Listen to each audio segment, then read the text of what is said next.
What's up YouTube, Dale here from Zephyr, and today I am bringing you a profile update for the Materiactors. Now this was originally a TCG exclusive, but when we got them, we only got given 2 cards. The 2 cards that we were given was the Yugioh and we were given the Gigaboros. Now these came out all the way back in Blazing Vortex. Now, thanks to Supreme Darkness, we actually got some really cool support, and it looks like this deck's going to get even more support in the future. It is basically a rank 3 style spam deck, which is absolutely insane, and it works incredibly well with Goblin Bikers. As a note, this version does not involve any Goblin Bikers whatsoever, but if you did want to add them in, you can do very easily. This is more designed to show you what the Materiactors can do themselves, and then some of the generic level 3 access that you're going to add to it in order to give them as much consistency as possible. So with all of that out of the way, please smash that like button, hit that notification bell, and subscribe so you don't miss out on any more upcoming content. We're going to dive headfirst into the profile, starting off with our main Materiactor starter, being the Yugioh. Now, this came out as a super in Blazing Vortex, but then also came as a common in the Mega Pack of 2022. So you should be able to pick these up relatively easy. This is the one you're going to want, as it is your main normal summon for the Materiactors themselves. And all of the Materiactors have some sort of effect that when you discard a card, they do something. So in this form of the Yugioh, this one allows you to discard a card to special summon a level 3 normal monster from your hand or deck. Or if you discarded a normal monster to activate this effect, you can special summon a Materiactor monster instead. You can only use this effect once per turn, and you cannot special summon monsters from the extra deck except XYZs, which is absolutely fine, because that's what you're going to predominantly want to do. Then for the first of the brand new Materiactors, we've got Triple Zeppwing. Now the best thing about Materiactors is technically, apart from the extra deck, you can get them all in common, which is great. So this one is if you control a Materiactor card, you get to special summon this card from the hand. If it is normal or specialed, or flip face up, you get to add a Materiactor card from your deck to the hand except itself. Then you can either add to your hand or special summon one level 3 normal monster from your graveyard. You can only use each effect once per turn, and obviously the benefit for that one is there are different Materiactors where you get a benefit if you discard a normal monster, as we've just shown with the Yugioh. And then of course we play 3 of the Crocodile. Now this is the brand new one as well, they're all dragons. So this one lets you reveal it in the hand, and then you get to discard a card. And then you get to add a level 3 normal monster from your deck or graveyard to the hand except the card that you discarded. Then you get to special summon this card in defense. You can only use each of the effects once per turn, and it has a quick effect to discard this card and then target a rank 3 XYZ you control, and it gains 1500 attack until the end of the turn. So as you can see, all of them pretty much have the abilities to get themselves to the board, and then with the Yugioh, that one kind of has the ability to get another level 3 to the board, which is why you can obviously utilize more level 3 and rank 3 engines, stuff like the Materiactor, which you'll see in a shortly, and of course E-Telly, alongside some dangers as well. Then for the other Materiactors, the brand new card we get is the Materiactor Meltdown. This is kind of what really makes the deck tick a little bit more. So during the main phase, you get to excavate the top 6 cards of your deck, and if you do, you get to add an excavated Materiactor card to your hand. Also place the rest on the top of the deck in any order, and then you get to add 1 card attached to a rank 3 XYZ monster you control to the hand. You can only use this effect once per turn. If your XYZ monster activates this effect, you get to attach the top card of your deck to a Materiactor XYZ you control. Now the benefit of that one is in a bit of the grind game, because you get to see the toxic cards of your deck, you get to arrange them in any order that you want. Then when you activate an XYZ, you're able to attach the top card of your deck to it as a material, and then you get to use the second effect or the first effect of a card like this during the main phase to then be able to add one as well. So in the grind game, you'll be able to start adding the materials that you're adding to your XYZs back to the hand, and that's how you're going to be able to get access to something like an Ash Blossom that you might add to it, or an Imperm or a Veiler. On top of that as well, another card that I do like the idea for is something like Overlay Network. The reason I like this is it has the effect that target a face-up monster you control, special summon a monster with the same level from your hand or graveyard in defense, but negate its effects. You can't special summon from the extra deck except XYZs, which again is absolutely fine. But then the second effect is actually really kind of cool, because this one basically lets you speed up the Meltdown a little bit. So you get to target an XYZ monster you control, and then add 1 card attached to it to the hand. So it kind of gives you the ability of doubling up the Materiactor Meltdown kind of ability.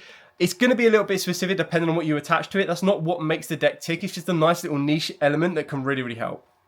Then the last Materiactor card in the main deck is the Materiactor Critical. So this is the brand new counter trap. When a spell trap or monster effect is activated, you get to add one of your monsters, add one of your materials from a Materiactor XYZ you control to your hand. And if you do, negate the activation, and then you apply the following effects based on the card type added. So if you added a monster, you place one card from your hand onto the bottom of the deck. If you added a spell, Materiactor XYZ you control gain 1000 attack. And if you added a trap, you get to set the added card. So that's really kind of cool because it lets you then just set something like an imperm or whatever else you've added. Then for the rank 3 support engines, we are going to be playing the Teratop engine. Now the idea behind this is just Teratop with Tug and Toll board can either set you up with a negate in the form of the Bamboozling and Gosset Shadow to protect all of your plays from Nibiru and going further forward. And on top of that as well, it can work your way into the other Materiactors should you need to. We've then got your psychic targets, which are going to come off the back of the E-Telly. So we've got your tracker, you've got your wielder, and then you've got the Nyan Nyan. Now with the Nyan Nyan, you could open yourself up to some synchro plays, but most of your time you're going to be locking yourself into XYZ. The only benefit of a card like this is it kind of loops itself back, because if a level 3 monster is normal or special to your field while this is in the graveyard, you get to special summon it back. It does get banished when it leaves the field, but because it's going to be leaving as a material, it technically doesn't leave, so it doesn't get banished. It just goes back into the graveyard and gives you an endless loop around. Some of your other E-Telly targets is, of course, your Chosen by the World Chalice, which is one of your vanillas. It's very rare that you're actually ever going to summon it off of the back of E-Telly, which is why you play other effects. But the idea is, with your vanilla targets being Baby Dragon and Chosen by the World Chalice, neither of these can be bestialed, which is a great success and a great advantage. And then the Baby Dragon is a dragon, so it does give you the ability to get into the Heavenly Cycles Dragon Spheres if you wanted to. And then the Chosen is just another vanilla option. And I just went with Psychic so that I had that ability should I need to, should I want to get it off the back of E-Telly. You don't need to rely on it at all. You can play any other level 3 that you want to that is a vanilla. Just make sure you don't choose a light or a dark, because then you just open yourself up to a bestial, and then that's when you can kind of play around with it a little bit better. Speaking of which, of course, triple E-Telly. And the other little bridge that you can actually utilize off of the back of the E-Telly, if you have like loads of different E-Tellys that you hard open up, is a lot of people forget you can actually E-Telly out Ghost Ogre, and you can use Ghost Ogre on the field as the hand trap as well, which is quite useful. Then, of course, we've got the one full armored XYZ for the XYZ package. Then for the hand traps, of course, pretty standard on this one. Triple Ash Blossom. I went with double Ogre and double Veiler. Of course, you can triple up your Ogre or your Veiler if you want to, but like I said, the Ogre actually has double usage, being able to come off the back of an E-Telly.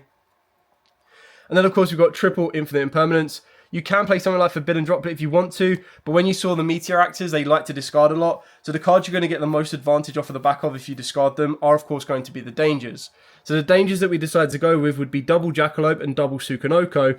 And the reason for that is no matter how they're discarded, as long as they are discarded, you'll be able to trigger their effects. So with Jackalope, if you do discard it, it lets you search out the Sukanoko, and then if you activate another Materiactor and you discard the Sukanoko, that's going to give you another level 3 to the board, so you're just rank 3 spamming as much as you need to. On top of that as well, you can reveal these in the hand, and then if they are successfully summoned, that's another level 3 to the board, a draw, as well as being able to give you a bit more advantage. So these are the best ones because it's going to help you extend your combo while also extend your board presence as well, and get the benefits of being discarded. So while they're both at 2 in the TCG, use and abuse them while you can, especially in a rank 3 style spam deck like this. Moving on to the extra decks, we'll start off with the brand new Materiactor Extra Guard. So this is the brand new XYZ that we received in Supreme Darkness. This is one you can max out on. You can play 2 if you want to. You don't have to be playing 3. But the idea behind this card is this gives you the ability as a generic rank 3. But you get to detach material from this card. And either special summon a Materiactor monster from your deck, or add a Materiactor spell or trap from your deck to the hand. So either a Searcher or a Summoner. Great success on that one. And then if your opponent normal or special summons a monster or monsters except during a damage step, you get to add up to 2 materials from this card to your hand, including a Materiactor card. Then if a normal monster is in your graveyard, you can return 1 card on the field to the hand. You can only use each effect once per turn. The idea is it's a 2k defender. It lets you add the materials back to the hand, and obviously that's where your spell card's going to come into play as well, which just gives you more access to some of the hand traps you might be able to play, especially when you get to rearrange the top 6. It's kind of like having a slower prosperity, but without having the drawback of the damage. And then, of course, we've got the 1 Gigaboros. This one you don't need to rely on as heavily, and it is obviously the weaker of the 2. So it gains 500 attack for each card in your hand. You can only use each of the following effects once per turn. You get to detach 1 material from this card to attach a Materiactor monster from your deck to this card as material. And then during your opponent's main phase or battle phase, quick effect, you get to add 1 card attached to this card to the hand. So again, it's all about taking away the materials back to the hand. And again, that's just where the spell has just made this deck so much better. We've then got Breaksword as a way to be able to out on a board going second, or like a 1-for-1 trade. You got your Bamboozling and Gosset Shadow. This is obviously your Omni Negate. Well, I say Omni Negate, your Monster Negate. The idea is that you're going to make this so you can play around the Nibiru early doors. A Shuriken for your OTK plays, and then of course you've got your Armored Torpedo, Armored Fortress, and then Night Lancer as just like your rank 3 rank up, I guess. So the idea is you go into Torpedo, detach materials, draw a card, rank it up into Armored Fortress, detach material, grab the trap card, set the trap card, rank up into Lancer, and then you start interacting with your opponent. Because you're playing loads of rank 3s, you go up into a Downward before you go into a Zeus, and then finishing off with a Typhoon possible option as well. The last 2 cards you play is just the Heavenly Seals or Hieratic Seals of Heavenly Spheres, and then of course an SP Little Knight. Now you would make sure you do these before you lock yourself into XYZs. The idea is that on a when you go first, but then on your second turn you've got an SP to help you kind of out a card on the board, and the spheres are basically in there for going first, because what you do is you tag that out, and then you can bring out any of your Materiactors, and some of the Materiactors that trigger on normal or special will then give you another monster to the board. So you're basically just building up your presence for the crackback coming back on you.